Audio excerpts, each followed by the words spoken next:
Good afternoon, everyone. My name is Ashish, and today we are going to cover whole chapter of amines.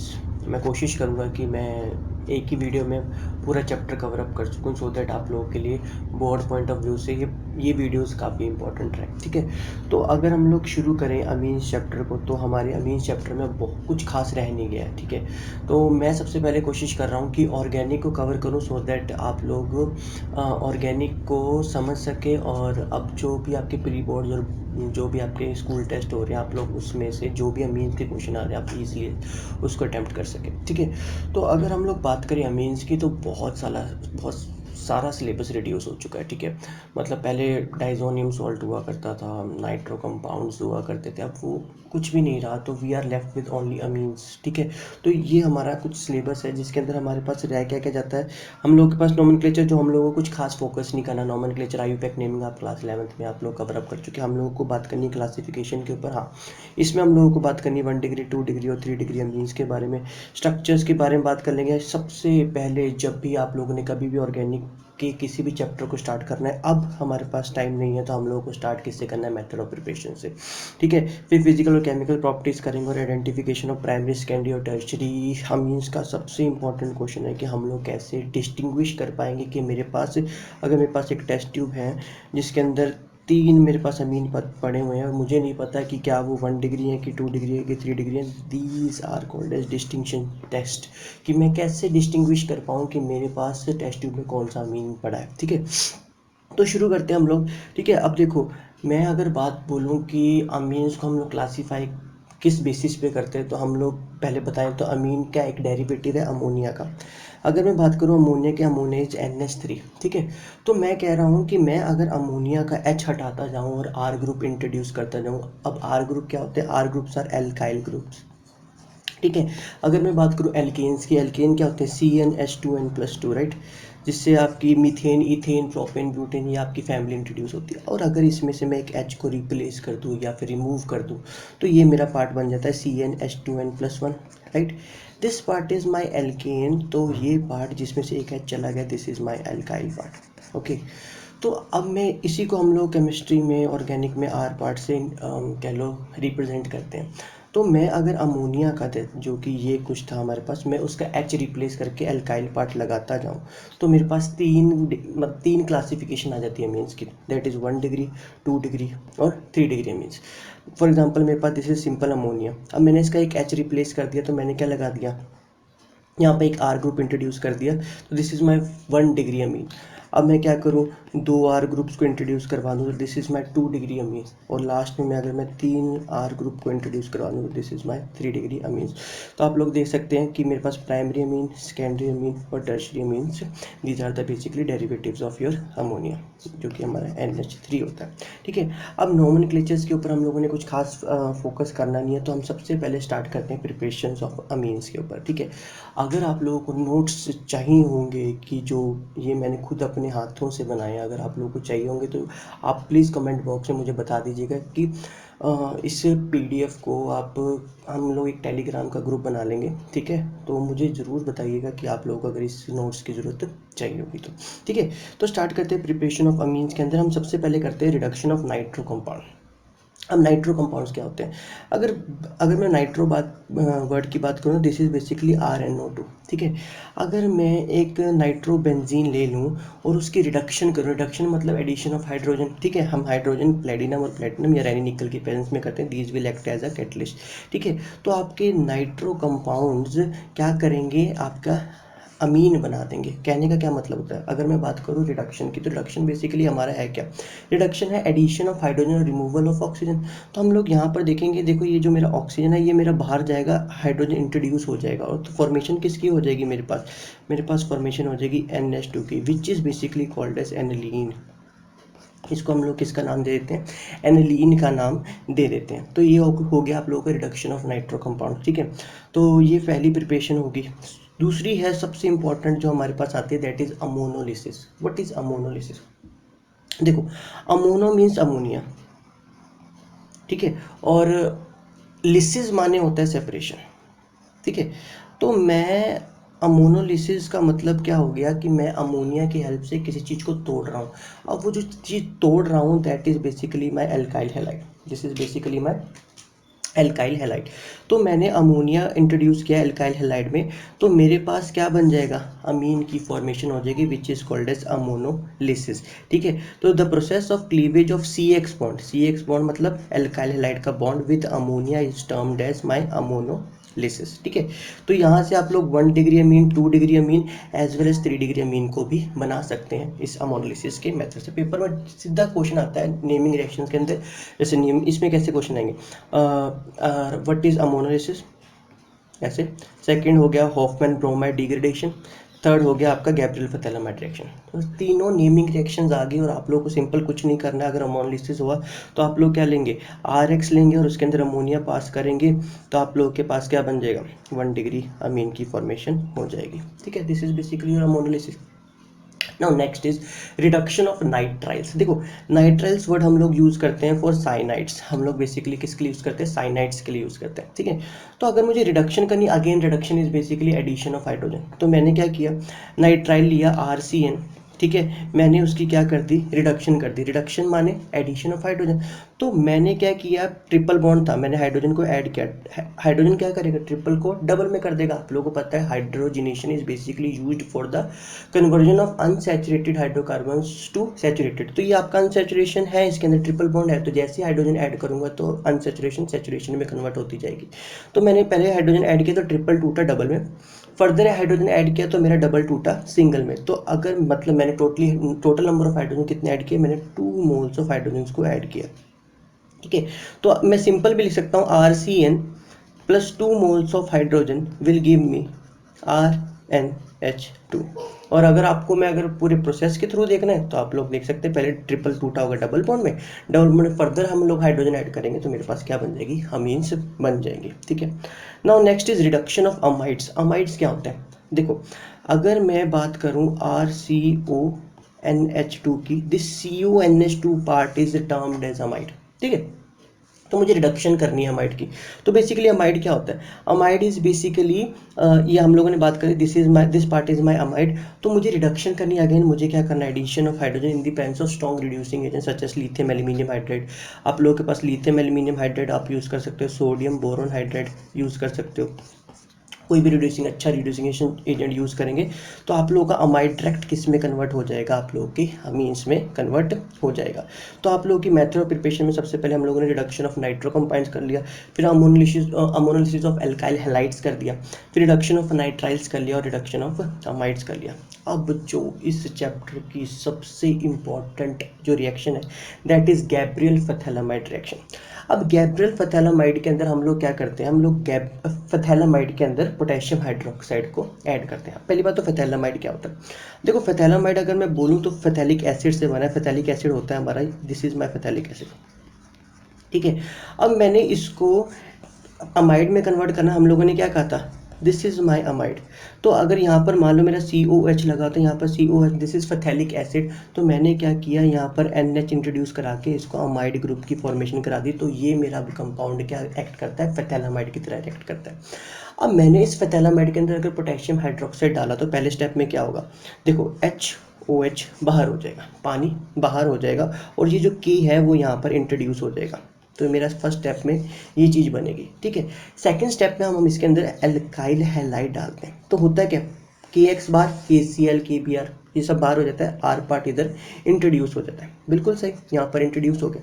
अब next part में हम लोग 2 moles of sodium hydroxide डालते हैं, 2 moles of sodium hydroxide डालते हैं। अब होगा क्या, ये जो NR पार्ट है ये सोडियम हाइड्रोक्साइड से 2H ले जाएगा और will form RNH2 which is your 1 degree अमीन। ठीक है, और साथ में क्या लगा रह जाएगा, ONA will attach with this CO part और ये आपकी sodium salt of fatty acid की फॉर्मेशन कर देगा, ये आपका फैटी एसिड है। ठीक है, और साथ में आपके पास 1 डिग्री अमीन बन गई। यहाँ से सबसे इंपॉर्टेंट क्वेश्चन ये बनता है कि मैं यहाँ से मैं RNH2 बना सकता हूँ, मतलब मैं एल्काइल अमाइन बना सकता हूँ, बट मैं अराइल अमीन जैसे कि एनिलीन नहीं बना सकता। 1 डिग्री अमीन है, ये भी 1 डिग्री अमीन है, बट इसको ये जो R पार्ट है this is my aromatic in this case. जो जिसको हम लोग एनिलीन का नाम देते हैं, ठीक है। अब वो कह रहा है कि मैं इस रिएक्शन से एनिलीन नहीं बना सकता हूँ। भैया ऐसा क्यों नहीं हो सकता? क्योंकि अगर आप लोगों को पता हो कि ये देखो यहाँ पर अल्कोहलिक क्यूएच की रिएक्शन करवाओगे, ऑफ कोर्स वाटर निकल जाएगा, बहुत अच्छे से पानी निकलेगा, यहाँ पर के जुड़ जाएगा बड़े प्यार से, ठीक है। ये फर्स्ट स्टेप तो बड़ी जल्दी हो जाएगा, बट जब ये सेकंड स्टेप आना है ना बेटा, तब आपका ये रिएक्शन नहीं प्रोसीड करेगी। अब क्यों नहीं प्रोसीड करेगी? क्योंकि देखो अब जो आर एक्स पार्ट होगा हेलोरीन्स का, आप लोगों को पता हो ये होता है रेजोनेंस स्टेबलाइज्ड, यहाँ पर होएगी रेजोनेंस। जब रेजोनेंस की वजह से यहाँ पर आप लोगों का पार्शियल डबल बॉन्ड करेक्टर आ जाएगा और इस डबल बॉन्ड को तोड़ना मुश्किल है, ठीक है ना। और इस कार्बन की अगर हम हाइब्रिडाइजेशन की बात करेंगे, ये तो sp2 हो जाएगा, और sp2 के अंदर s करेक्टर ज़्यादा होता है, ये भी आप लोग जानते हैं। More is the s character more will be the nuclear charge. अब जितना चार्ज, जितना बॉन्ड स्ट्रेंथ ज़्यादा होगी, उसको तोड़ना उतना ही मुश्किल होगा। तो ये बॉन्ड टूट ही नहीं सकता, ये बॉन्ड टूट ही नहीं सकता, तो ये kx कैसे निकलेगा? कैसे निकलेगा? जब ये ही नहीं होना तो आगे प्रोसीजर नहीं, मतलब प्रोसीजर कंप्लीट ही नहीं होना, ये प्रोडक्ट ही नहीं बनना, ठीक है। इसलिए कहते हैं कि ये जो गैब्रियल फेथैलामाइड रिएक्शन है that works only for alkyl amines, not for anilines, aromatic amines के लिए ये काम नहीं करती है, ठीक है। यहाँ पर देख लीजिए, by only alkyl amine can be prepared by this Gabriel method but aniline can not be prepare. तो आंसर आप लोग अब मुझे लगता है कि बड़े आसानी से लिख सकते हैं, ठीक है। अगर मैं आप लोगों को, आपको बिल्कुल नहीं समझ आई तो मैं एक बार दोबारा से आप लोगों को बनाकर बता देता हूँ कि होता क्या। देखिए होता ये है कि मान लीजिए मेरे पास ये बेंजीन है और इसके साथ मैंने क्लोरीन ग्रुप लगा रखा है, ठीक है। होता क्या है, ये रेजोनेंस की वजह से यहाँ पर क्या होती है, यहाँ पर आ जाता है डबल बॉन्ड, क्लोरीन के ऊपर पॉजिटिव, ठीक है, यहाँ पर आ जाता है नेगेटिव, और ये चीज़ फिर रेजोनेंस चलती रहती है, जय माता दी, चलाते चलो, ठीक है। यहाँ पर आ जाएगा, ठीक है, फिर क्या होगा आपका, ये चीज़ यहाँ पर आएगी, वो सब चीज़ ऊपर रहने दो, क्लोरीन को ऊपर रहने दो, ठीक है। फिर क्या होगा आप लोगों का, यहाँ पर नेगेटिव चार्ज आया, ठीक है, ये चीज़ ये तो आप लोग देख रहे होंगे, और लास्ट में क्या होगा, ये वापस यहाँ पर और ये वहाँ पर, और फाइनल प्रोडक्ट आप लोग का क्या बनेगा, ये चीज़ आप लोग की बन जाएगी, ठीक है। अब स्ट्रक्चर देखिए आप लोग, स्ट्रक्चर नंबर ये देखिए, this is 1, this is 2, this is 3, this is 4, this is 5, we are having 5 resonating structure, जिसमें से स्ट्रक्चर नंबर 2, 3, 4 के पास पार्शियल डबल बॉन्ड करेक्टर है। अब इस डबल बॉन्ड को तोड़ना बहुत ही ज़्यादा मुश्किल, ठीक है। ये बॉन्ड तो टूटने से रहा, ठीक है। ये जब बॉन्ड ही नहीं टूटेगा तो मुझे कहाँ से क्लोरीन मिलेगा? अगर मुझे क्लोरीन ही नहीं मिला तो ये स्टेप प्रोसीड ही नहीं कर पाएगा। तो इसलिए हम लोग कहते हैं कि गैब्रियल फेथैलामाइड रिएक्शन है वो सिर्फ और सिर्फ हमारे लिए, किसके लिए? That is only for alkyl amines, not for aryl amines. चलो, तो आंसर क्या रहता है? Because of the partial double bond character in CX for haloarenes, हम हेलोरीन्स की बात कर रहे हैं, ठीक है, will not allow nucleophile to attack, तो वो टूटेगा ही नहीं, तो हमारा जो है ये एक्स पार्ट निकलेगा ही नहीं, और हमारा जो ये जो के पार्ट है वो यहाँ पर इंट्रोड्यूस हो ही नहीं सकता, ठीक है। चलिए, next is our Hoffmann bromamide degradation. पहली रिएक्शन जो हमारी नेमिंग आई थी वो थी अमोनोलिसिस, दूसरी आई हमारी गैब्रियल, अब थर्ड है हॉफमैन ब्रोमोमाइड। स्पेलिंग देख लिया करो भाई, मैं ऑलरेडी इन सब चीज़ों में थोड़ा सा वीक हूँ स्पेलिंग स्पेलिंग के अंदर, ठीक है, आप लोग इसको देख लिया करिए। Next is Hoffmann bromamide degradation. Hoffmann bromamide degradation क्या है? देखो, हॉफमैन तो साइंटिस्ट का नाम है, इसको भूलो। ब्रोमामाइड, ब्रोमा मतलब ब्रोमीन, ब्रोमीन ऐड करेंगे, अमाइड मतलब ऑफ कोर्स अमाइड में ऐड करेंगे, और क्या है? डिग्रेडेशन। डिग्रेडेशन का मतलब होता है टूटना, तो मतलब कि मैं अमाइड को तोड़ूंगा with the help of bromine, that is called as Hofmann bromamide degradation, ठीक है। दिस इज माय अमाइड, मैंने इसके अंदर ब्रोमीन ऐड किया इन the presence of sodium hydroxide, तो मेरा क्या होगा? अमाइड मेरा किस में कन्वर्ट हो जाएगा? अमीन में।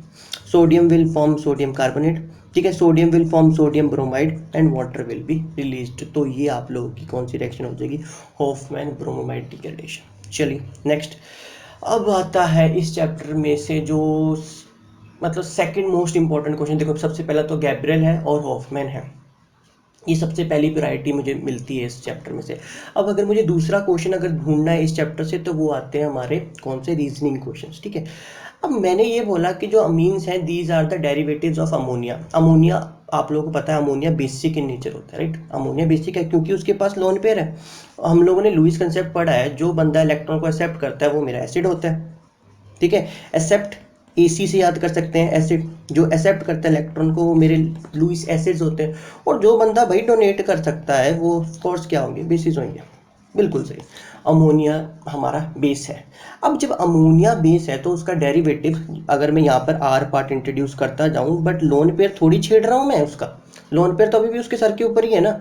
ये तो डोनेट किया जा सकता है ना। अगर ये डोनेट किया जा सकता है तो it will act as a base. चलो ये बात खत्म होगी कि अमीन भी हमारा बेसिक होगा, बहुत अच्छी बात, ठीक है। अब बात ये आती है कि भैया जो डेरिवेटिव है, ये है हमारे हमारे पिताजी, ये है उनके बेटा जी, क्योंकि हम लोग कह रहे हैं ना कि अमोनिया का डेरिवेटिव है अमीन। तो पिताजी से क्या बेटा मोर बेसिक होगा कि नहीं, चलिए इसको भी पता करते हैं, ठीक है। हम लोगों ने कहा जो इंसान जल्दी से इलेक्ट्रॉन डोनेट कर सकता है वो है हमारा बेसिक इन नेचर। चलिए ठीक है, ये बात होगी। देना किसने, नाइट्रोजन ने अपने इलेक्ट्रॉन देना। चलिए अब हुआ क्या, इन केस ऑफ अमीन्स हमारे पास एक आर पार्ट इंट्रोड्यूस हो जाता है, ठीक है। आर पार्ट इंट्रोड्यूस हो जाता है। अब जो आर पार्ट है ये हमारा शो करता है प्लस आई इफेक्ट। आप लोग जानते हैं प्लस आई इफेक्ट मतलब ये इलेक्ट्रॉन देगा कौन भला, आर देगा।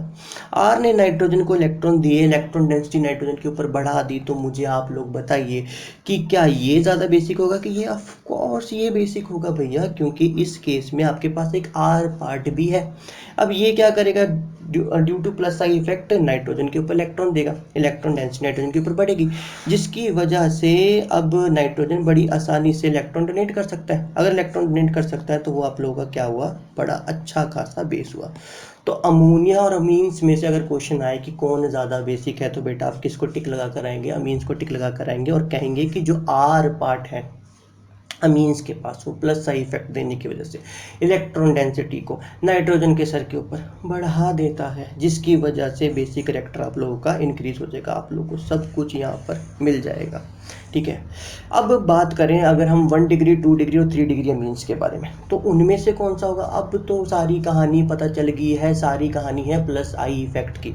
तो अगर प्लस आई इफेक्ट ही का मतलब रीज़न है, कारण है बेसिसिटी का, सॉरी बेसिसिटी कह रही है, बेसिसिटी करेक्टर, बेसिक करेक्टर का, तो हम लोग कहते हैं 3 डिग्री अमीन्स के अंदर हमारे पास तीन आर ग्रुप प्रेजेंट हैं। तीनों R group plus I effect show करेंगे, नाइट्रोजन के ऊपर इलेक्ट्रॉन डेंसिटी बढ़ जाएगी।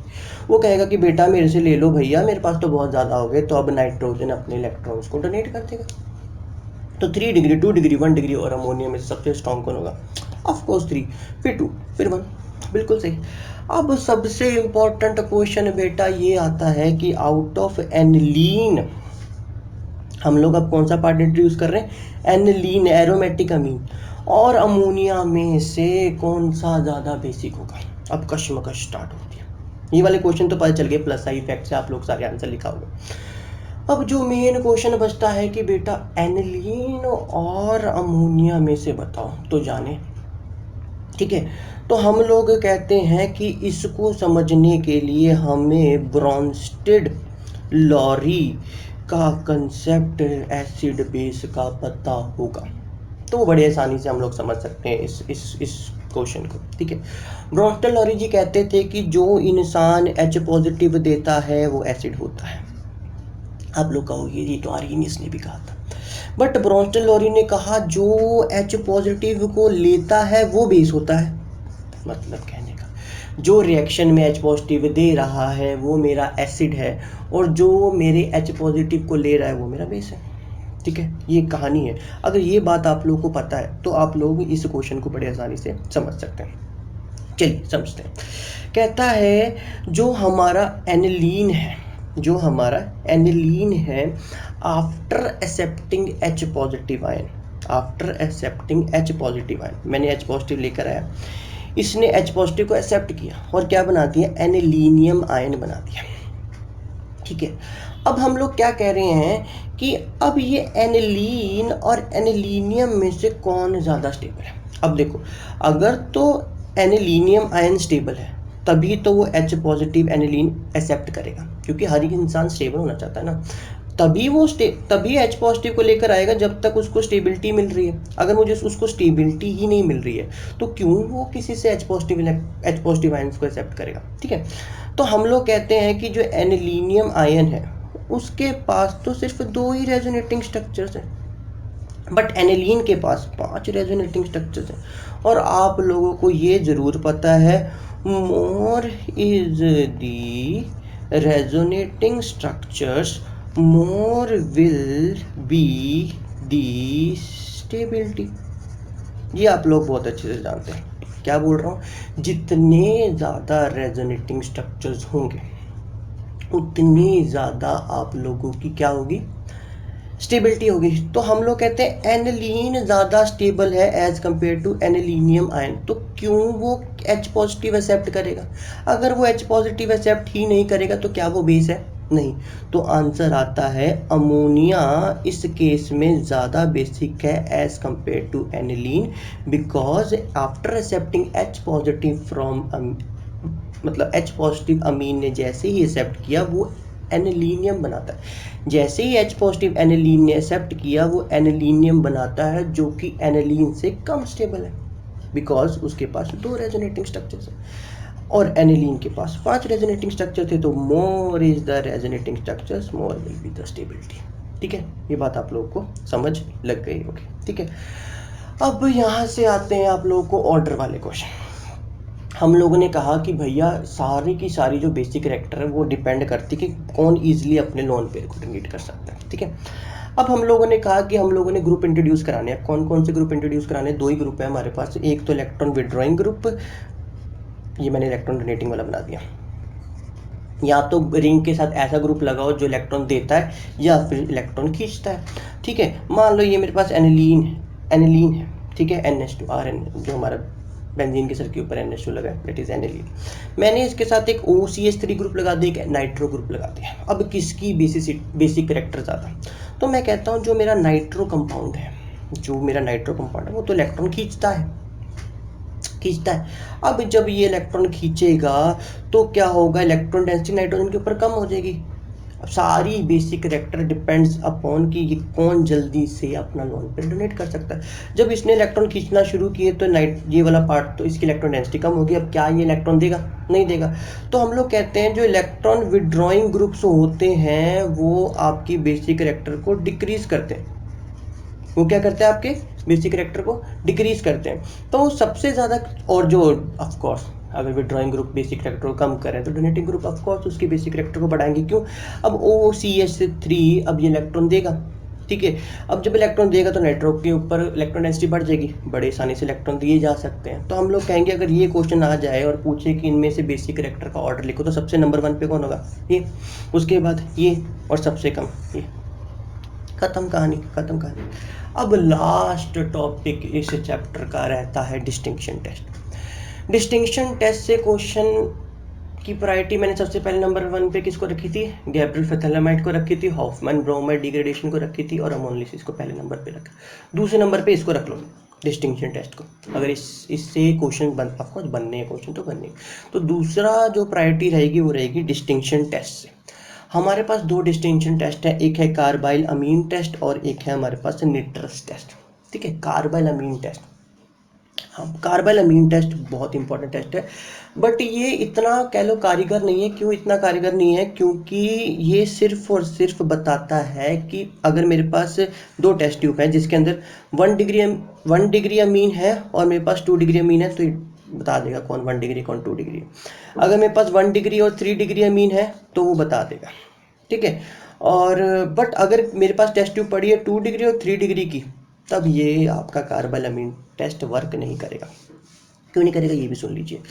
ये सिर्फ और सिर्फ कार्बाइल अमीन टेस्ट वर्क करता है 1 डिग्री अमीन्स के लिए। हम लोग क्या कहते हैं, 1 डिग्री अमीन्स में हम लोग क्लोरोफॉर्म डालते हैं CHCl3 in the presence of alcoholic KOH। तो सिर्फ और सिर्फ 1 डिग्री अमीन ही है जो आइसोसाइनाइड बना देता है, दैट इज RNC, ये बना देता है। ये आपके 1 डिग्री अमीन ने ही बनाना है, ना 2 ने बनाना है, ना 3 डिग्री ने बनाना है। कहने का मतलब अगर आपको डिस्टिंक्शन टेस्ट आया 1 डिग्री और 2 डिग्री के अंदर, आपने जैसे ही क्लोरोफॉर्म डाला दोनों दोनों के अंदर और इन the presence of alcoholic KOH, तो 1 डिग्री अमीन आपका आइसोसाइनाइड बना देगा, बट आपके इस 2nd डिग्री में कोई भी रिएक्शन नहीं होगी। सिमिलरली विद 1 डिग्री और 3 डिग्री। बट जब आप लोग 2 डिग्री और 3 डिग्री करोगे, ना इसने रिएक्शन करनी ना इसने रिएक्शन करेंगे, तब भी दिक्कत पड़ती है कैसे इसको डिस्टिंग्विश कर पाए हम लोग। तब काम आता है हमारा सबसे कारगर निट्रस टेस्ट। निट्रस टेस्ट क्या है कि अगर मैं 1 डिग्री अमीन के अंदर HNO निट्रस एसिड डालता हूँ, ध्यान से सुनिएगा, 1 डिग्री अमीन के अंदर, तो मेरे पास नाइट्रोजन गैस रिलीज्ड होती है। मेरे पास कौन सी गैस रिलीज होती है? नाइट्रोजन गैस रिलीज होती है। आपको धुआं निकलता हुआ दिख जाएगा नाइट्रोजन गैस का, तो हम लोग कह देंगे कि भैया ये 1 डिग्री अमीन है। होता क्या है इस केस के अंदर, हम लोग RNH2 लेते हैं, HNO2 लेते हैं, तो हमारे पास अल्कोहल बनता है, नाइट्रोजन गैस रिलीज होती है और HCl बनता है। ठीक है, तो नाइट्रोजन गैस रिलीज हुई तो धुआं निकला, तो हम लोगों ने कहा भैया 1 डिग्री अमीन है। अब 2nd डिग्री अमीन की बात कर लेते हैं। 2 डिग्री अमीन में हम लोगों ने HNO2 डाला, तो एक होता क्या है, इनसॉल्युबल सी ना एक लेयर, ऑयली जैसी लेयर तैरती हुई दिखाई देगी।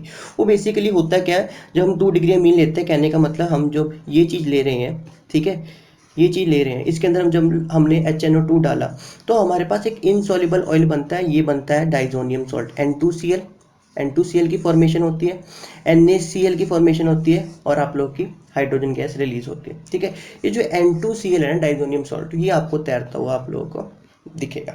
ठीक है, लास्ट 3 डिग्री अमीन्स के अंदर जब हम लोग HNO2 डालते हैं, कोई रिएक्शन ही नहीं होती। तो अब क्या हो गया, अगर आपके पास 1 डिग्री और 2 डिग्री की है, तो 1 डिग्री में नाइट्रोजन गैस रिलीज होगी, और 2 डिग्री में एक इनसॉल्युबल ऑयल जैसा तैरता हुआ दिखाई देगा। अगर 2 डिग्री 3 डिग्री में हुआ, तो 2 डिग्री में इनसॉल्युबल ऑयल जैसा तैरता हुआ मिलेगा, और 3 डिग्री में तो रिएक्शन ही नहीं होगी। 1 डिग्री में नाइट्रोजन गैस रिलीज होगी, और 3 डिग्री में कोई रिएक्शन नहीं होगी। तो बेटा ये है आप लोगों का अमीन्स चैप्टर क्लास 12th का, जो आफ्टर जो आपका सिलेबस रिड्यूस हुआ उसके हिसाब से। ठीक है, तो आई थिंक आप लोगों के लिए ये फुल वीडियो को काफ़ी हेल्प करेगी। तो अगर आप लोग चाहते हैं कि अब मैं ऐसी वीडियोस और बनाऊं, तो आप ज़रूर कमेंट कीजिएगा, और अगर आप लोगों को नोट्स चाहिए वो भी आप लोग मुझे ज़रूर बताइएगा कि हाँ, हम लोगों को नोट्स कहीं ना कहीं से एक टेलीग्राम ग्रुप बना दीजिए, या फिर कुछ भी कर दीजिए, सो दैट मैं अमीन्स के नोट्स आप लोगों को प्रोवाइड करा सकूँ। Till then bye bye, take care, thank you.